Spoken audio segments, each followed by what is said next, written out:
Doctor अल्लामा इकबाल 9 नवंबर 1877 को सियालकोट में पैदा हुए।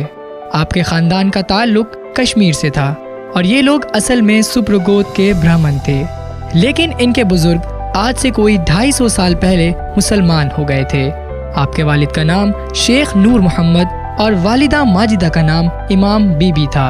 आपके वालिदैन निहायत दीनदार थे और इसका आपकी तबीयत पर भी गहरा असर हुआ। आम मुसलमान बच्चों की तरह अल्लामा इकबाल ने भी अरबी की तालीम एक दीनी मदरसे में हासिल की। उसके बाद 5 साल की उम्र में मिशन हाई स्कूल सियालकोट में दाखिला लिया और यहाँ आपने प्राइमरी ता मैट्रिक तक तालीम हासिल की। यहाँ आपको मौलवी मीर हसन जैसे लायक उस्ताद मिले, जिनकी खूबी थी कि जो तालिब इल्म इनसे अरबी और फारसी की तालीम हासिल करते, उनके अंदर उस जबान का सही मिजाज पैदा हो जाता था। मौलवी मीर हसन की सोहबत से अल्लामा इकबाल में अरबी, फारसी और इस्लामियात का ज़ौक़ पैदा हुआ। मैट्रिक का इम्तिहान पास करने के बाद डॉक्टर अल्लामा इकबाल ने मर्रे कॉलेज सियालकोट में दाखिला लिया और यहाँ से FA का इम्तिहान पास किया। सियालकोट से FA का इम्तिहान पास करने के बाद डॉक्टर अल्लामा इकबाल आला तालीम हासिल करने के लिए लाहौर चले गए और यहाँ आपने गवर्नमेंट कॉलेज लाहौर से BA का इम्तिहान पास किया और फिर इसी कॉलेज से डॉक्टर अल्लामा इकबाल ने फ़लसफ़े में MA किया और पहली पोजीशन के साथ कामयाब हुए। MA तक तालीम हासिल करने के बाद आप कुछ अरसा ओरिएंटल कॉलेज और गवर्नमेंट कॉलेज लाहौर में प्रोफेसर रहे।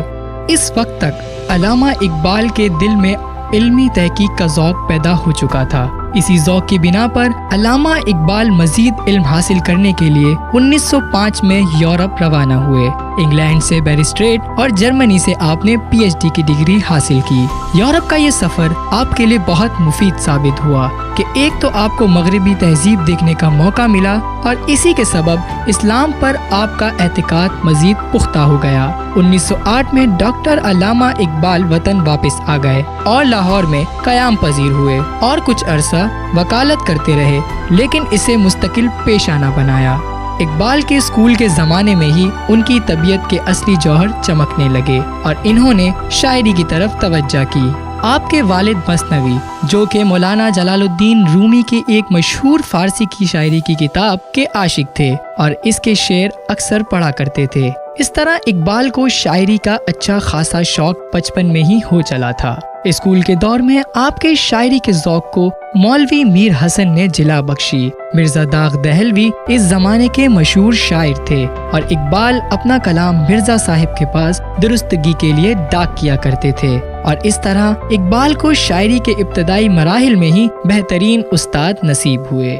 BA की तालीम हासिल करने के दौरान आपको सर आर्नल्ड जैसे एक और बुलंद पाया उस्ताद नसीब हुए। आर्नल्ड साहब इकबाल से बड़ी मोहब्बत करते थे और इकबाल ने उनसे बहुत कुछ सीखा था। अगरचे किसी के पढ़ाने और सिखाने से कोई फ़लसफ़ी या शायर नहीं बनता, अलबत्ता काबिल उस्ताद मिल जाए तो वो रास्ते से भटकने नहीं देते। सन 1930 में Allama Iqbal All India Muslim League के सदर मुकर्रर हुए। इलाहाबाद में आपने जो खुतबा दिया उसमें पहली मर्तबा एक आज़ाद मुमलिकत का नज़रिया पेश किया।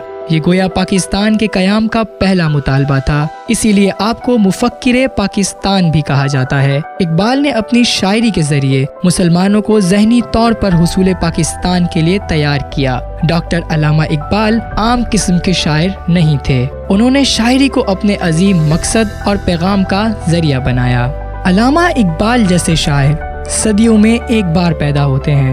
आपकी वफात 21 अप्रैल 1938 को हुई। आप एक अजीम शायर थे और सदा मुसलमान इनके अशार से रहनुमाई हासिल करते रहेंगे। इकबाल के नज़रिए का खुलासा इनके इस शेर से वाज़े तौर पर साबित होता है।